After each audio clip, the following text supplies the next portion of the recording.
Hey guys, so I don't usually use my channel this way, but I need to talk about a situation that I care about that's been brought to my attention. As you all know, I love ancient architecture like the castles and other churches, cathedrals, even just normal buildings like the museums and things like that. Well, it's been brought to my attention that one of my favourite places to visit, Llanchiarch Fawr, is being mothballed or closed potentially towards the end of this year. So what I'm going to do is read out the article and then give my opinion after the fact. Okay, so I'll read it out as it is here. That's okay. Let's see if I can do it this way. So, angry scenes as council mothballs Tudor mansion. Llanchiarch Fawr, the Tudor mansion, described by supporters as the jewel in the crown of Caerphilly, will be mothballed by the end of this year, putting jobs at risk. At a cabinet meeting of Caerphilly Council yesterday, senior councillors backed their original proposal to mothball the site, sparking angry scenes in the public gallery. Council leader Sean Morgan challenged hecklers who shouted "shame on you" and told mismanagement at him and his colleagues, as they should. "I am quite happy to take shame on you," he replied, adding he would feel no shame while protecting other key services. The council argues the move is necessary because it needs to plug a £45 million funding gap in its budgets for the next 2 years. Supporters who want to save the site rallied against the mothballing plan, branding it tantamount to cultural vandalism. It was an angry end to a long consultation and decision-making process which supporters of Llanchiarch Fawr had hoped would swing in their favour, following a scrutiny committee meeting on Tuesday. During that meeting, many councillors signalled their support for the site, and the committee recommended that cabinet members should take a softer approach to the manor's future and make it sustainable over the long term. The council company spends just short of $500,000 a year subsidising Llanchiarch Fawr. Okay. But discussions between cabinet members proved more cautious, focused on the wider budget pressures Caerphilly Council faces. Chancellor Morgan said the financial outlook was gloomy and like austerity on steroids. Head of Financial Services Stephen Harris warned cabinet members any more use of the council's reserves could put at risk other capital projects such as new schools. Later, Chancellor Morgan told the Local Democracy Reporting Services, LDRS, the comments related to as yet unspent capital reserves. The mothballing process will take 6 to 7 months, and $53,000 has been set aside for the building's upkeep. Alan Dallimore, Regeneration Service Manager, told the meeting an exiting of staff at Llanchiarch Fawr will take place this financial year. The site reportedly employs 20 workers and a further 18 volunteers. Chancellor Morgan said the plan was for the venue to be mothballed for a short period of time before new arrangements could be made. "We have no intention of losing the facility," added Deputy Leader Chancellor Jamie Pritchard, but those messages failed to impress those in the public gallery, who include long-serving members of the Friends of Llanchiarch Fawr organisation. "It's an absolute disgrace," one said as they left the council chamber. Another told the LDRS the Cabinet's decision had gone against the council and committee and against what the people want. After the meeting, Chancellor Morgan said he hoped Llanchiarch Fawr could reopen without the need for a council subsidy, and pointed to the closure of Coffee Bistro in Caerphilly Town Centre, which is set to become an Italian cafe. Okay, so it was a long read, but I'm going to go over a few pointers here. First of all, let's jump to total mismanagement. Yes, it is. They claim they're subsidizing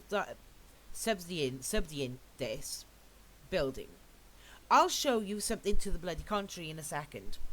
So it says here that it needs to plug a $45 million funding gap, and then they say down here that they set aside $53,000 for the upkeep. That's not $45 million, that's $53,000. Fair enough. But then they claim that, we pay $500,000. Make up your mind. Are you paying $500,000 or are you paying $53,000? Because that's two completely different numbers in the same damn paragraph. Anyway, so let's go down here. Somebody said it's tantamount to cultural vandalism. It is. If you're trying to close a historic building, that is cultural vandalism. I mean, it is pretty much the definition of. But anyway, let's carry on. Gloomy and austerity on steroids. How is it? I'll show you contrary in a second again. It might put risk new schools. My dude. There is millions of schools in Wales. We don't need more schools. Use the ones we have. If you can't get into that school, go to the next one along. Or homeschool even. Like, you know, you don't... Like, you can get people who actually have, what's it called? Private tutors that go to the house and teach their kids. Because their kids do not get along with whatever in the school. There is other ways other than building another school. There's an empty school in Ponty. Abandoned. Nothing going on with it. Repurpose that. Anyway, so let's go on to something else because we got plenty of schools. So they're on about getting rid of the, the employees and the volunteers. Now this is the thing. Half of them are volunteers. They're not even being paid to be there. So, whose wages are you paying? The staff that work there, the 20 staff? That's not a lot of money, man. It can't be a lot of money. But, okay, we're going to go on to something else here, right? It says, they want to mothball it for a short period of time. How short is your short period of time? Because I remember when you guys said the same bull about the Muni, and it was closed for 4 years. The roof basically started to leak, and then it was given to somebody else or sold to somebody else. Whatever happened with that building, nobody ever told us the full story on that. And that history of that has now been wiped. You cannot find the history of the Muni anywhere. I don't want that to happen to Llanchiarch Fawr. I mean...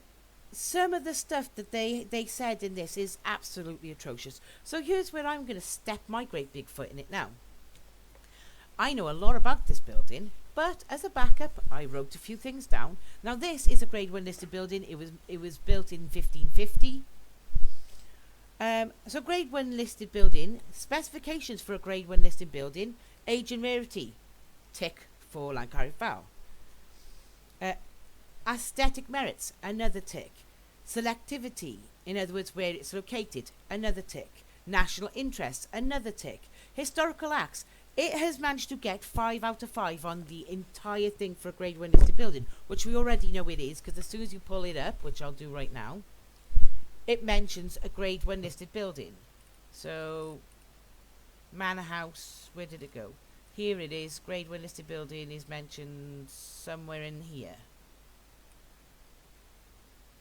Oh, maybe it's not actually. It is a Grade 1 listed building, but I don't think it's mentioned here. And yeah, in actual fact, I got, 1550. So, I mean, you can read up your own thingy on it. But it's definitely a Grade 1 listed building, because it mentioned it on the piece of paper as well. So Grade 1 listed buildings in the UK are considered to be of exceptional architectural or historical importance. They are a rare, making up only 2.5% of all listed buildings. For example, Buckingham Palace, House of Parliament and Blackpool Tower. Grade 1 listed buildings are highly protected. One require special permission to alter, demolish or extend. This is to ensure that the character of the building is not affected, so they can't change the outside or the inside, technically.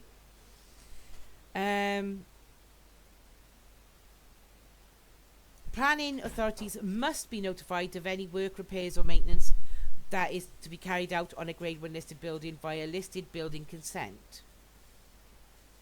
Well, it is a Grade 1 listed building, but here's the thing. It's got a cafe and restaurant. It does school history tours, Christmas events, crafts and art events, historical meetings, ghost and paranormal tours, weddings. So I'm going to flip over to the next page because that's something else I'll talk about in a sec. So let me show you where they have actually made a mistake, because they reckon that they're having to subside it because it's failing. Well, let's have a look. Day tours and prices. So here's all the list of the stuff. You can look it up yourself, but I'll quickly scan through. So it's £10 an adult, £8 a child. Children at 5 go free, and families, 3 children, 2 adults, £30. That's a lot of money, but it's well worth it. Trust me, it's well worth it. And that's just for one day tour that is maybe an hour and a half, 2 hours long. So let's go back now to ghost tours. Now there's the ghost tours will return. It tells you all about it, shows you people who have been there. Ghost tours, family ghost tours, Halloween ghost tours. Why would you take a 5-year-old to a ghost tour? Yeah. Shh. Group visits. Okay, so again, all of these with the group visits, you can see the prices. You guys can look it up yourself. It'll be easier than me. Like afternoon teas. So what I'll do is I'll jump straight to what's on. Okay, so what's on at Llanchiarch Fawr events 2024. October 5th. Crafted with felt, full. That was $33.22 per person. Okay, so Lost Entity Ghost Tour. You can book that on a separate page. Trelewis Art Group exhibition, witch trials, normal admission fees apply, so it'll be the same price as the Halloween one, which is £12 per session. So look at this, Tuesday 29th of October, Halloween potions at Llanchiarch Fawr. All 3 events are completely sold out. Following day, ghost tour, full, sold out. Then you got Trelewis Art Exhibition, Gelligar Historical Meeting, Wednesday the 30th of October, ghost tour, both events fully sold out. And it's sold out fully on the 31st family ghost tour and the paranormal ghost tour. And that is £20.76 per adult and £16.42 per child. Okay, so then you got the ghost tour for 2nd of November, full. Friday the 8th of November has a couple of bookings available.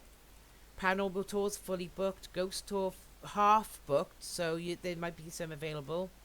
Then the ghost tours. Now while I was booking the 6 tickets that we needed for our family for the ghost tour we wanted to go on, these were actually filling up.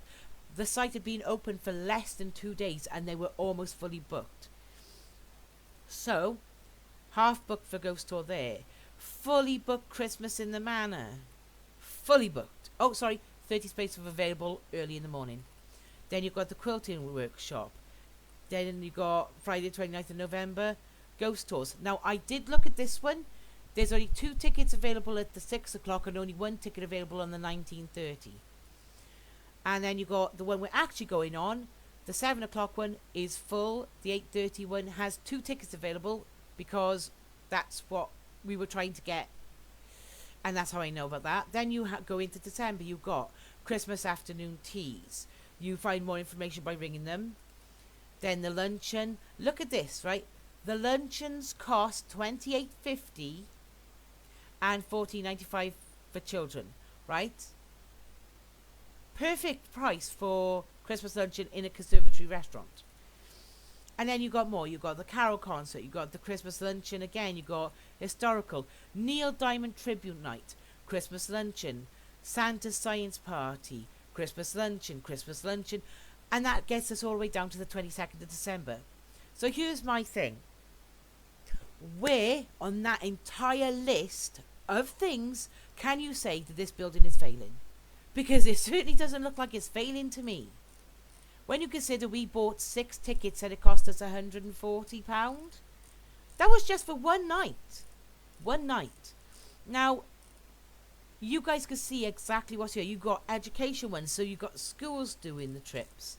Functions, meeting rooms, so they also book out rooms. They've got a restaurant and a coffee shop. Here we go, afternoon tea menu, Sunday lunch and cafe menu. I do not know why they claim they're subsiding it. Maybe they are.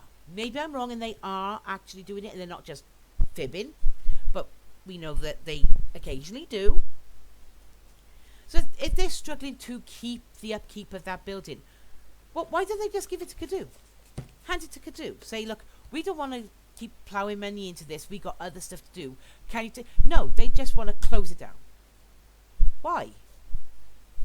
I mean, Kadu is, so it's Welsh government.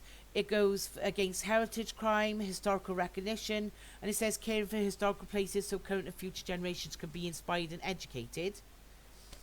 I do have the number and the email, but the lady I spoke to on the phone said do not put it on here. If somebody wants it, they can either look it up or I can type it to them. I'm not allowed to put it directly on the video. That's perfectly fine by me. If you want the number or the email for it, I'll be happy to send it in a message. But I would like us to try and get Kadu interested in keeping this building open, because Wales is slowly losing most of its historical buildings. They closed the Muni down for 4 years, and now the inside is completely different. They kept the aesthetic of the building on the outside, but apparently not on the inside. But you look up the Muni now, you will not see, there's virtually nothing historical about the Muni that you can find now. I do not want that to happen again. So this is what I'm asking you guys to do. If you can, please send a short email or a short phone call to Kadu. See if we can get Kadu to look into whether they would help keep open Llanchiarch Fawr Manor, or we're going to end up losing another big chunk of our history to the point where we won't have any history left. So sorry about the massive rant there, guys, but it is something that really drives me nuts when places just get shut down for no valid reason other than money and greed. Because to me, that's all it seems like. They want to build another school. Why? It's not going to be a historical building. And then if you close it down, and the worst part is they don't even state. Like, they say a lot of stuff without actually bloody saying it, which is... I'm reading between the lines on half of it.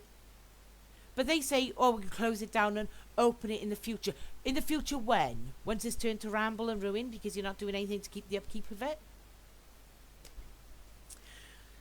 So, I would like to have you guys just, I don't know, send a quick email or call or even mention it on your own platform or to somebody you know who could just look into it. Just see if they can help keep the building open. Because it's getting to the point now where some of the places that you want to go are being shut down.